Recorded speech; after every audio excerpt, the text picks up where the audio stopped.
pengorbanan saya itu ya setelah saya sadar kalau narkoba itu membahayakan, setelah anak saya yang kedua itu meninggal karena narkoba. 3 putra, yang pertama alhamdulillah sehat, tidak terkena, yang kedua meninggal, yang ketiga alhamdulillah bisa diselamatkan.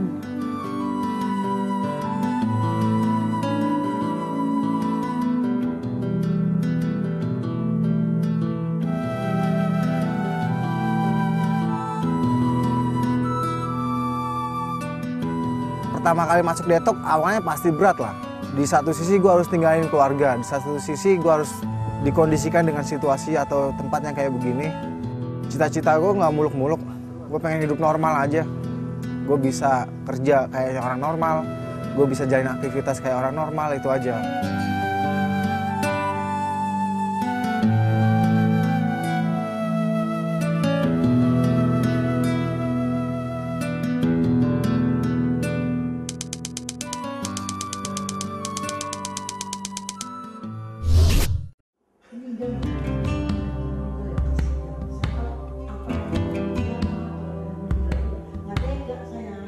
Hati siapa yang tak sedih dan terpukul jika buah hatinya menderita karena narkoba.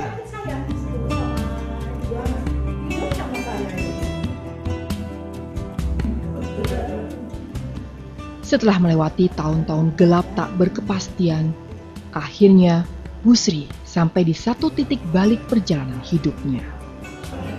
Edo, anak terkecil Ibu Sri, mulai sehat dan sembuh terbebas dari narkoba setelah dirawat intensif di tempat rehabilitasi ketergantungan narkoba BNN Lido, Jawa Barat.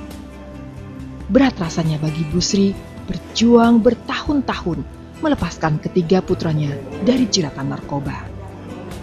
Sayang, dalam perjuangannya, seorang anaknya meninggal dunia. Saya rasa kalau keluarga kita ada yang kena narkoba itu sebenarnya 100% itu bukan kesalahan di anak.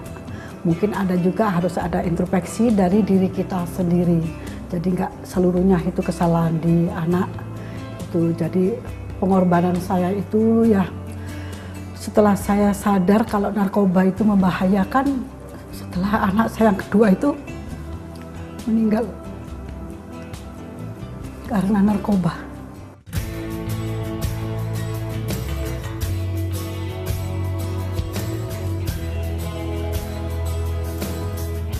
Busri akhirnya membawa 2 anaknya untuk direhabilitasi BNN di Lido.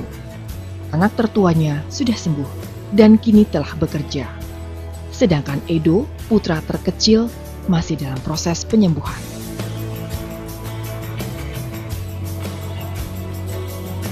Rehabilitasi korban narkoba BNN ini mulai dibangun pemerintah tahun 2005 dan diresmikan pada tahun 2007. Tujuannya untuk membantu masyarakat merehabilitasi anggota keluarganya yang terkena narkoba. Sampai saat ini, BNN terus melakukan perawatan dan rehabilitasi terhadap para korban narkoba. Ribuan orang telah sembuh dan terbebas narkoba. Selain gratis alias tak dipungut biaya Rp1 pun, BNN Lido memiliki fasilitas yang lengkap dengan metode rehabilitasi berstandar internasional.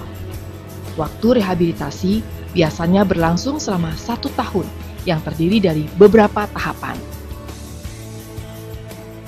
Yang datang ke UPT ini biasanya itu adalah pecandu yang masih ketergantungan.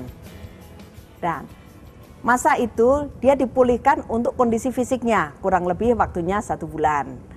Setelah selesai mengikuti pemulihan secara fisik, boleh diistilahkan adalah detoksifikasi, kemudian berikutnya adalah mengikuti rehabilitasi sosial. Waktu pelayanan rehabilitasi sosial tahap pertama, primary program ini adalah 6 bulan, di mana dalam rangka pemulihan perilakunya. Kemudian masa berikutnya selama 5 bulan adalah masa resosialisasi, di mana dia kembali untuk melakukan bersosialisasi ke lingkungan masyarakat. Di sisi lain, kalau memang dia mempunyai kemampuan untuk bekerja, dia setelah selesai mengikuti rehabilitasi ini mampu bekerja seperti itu.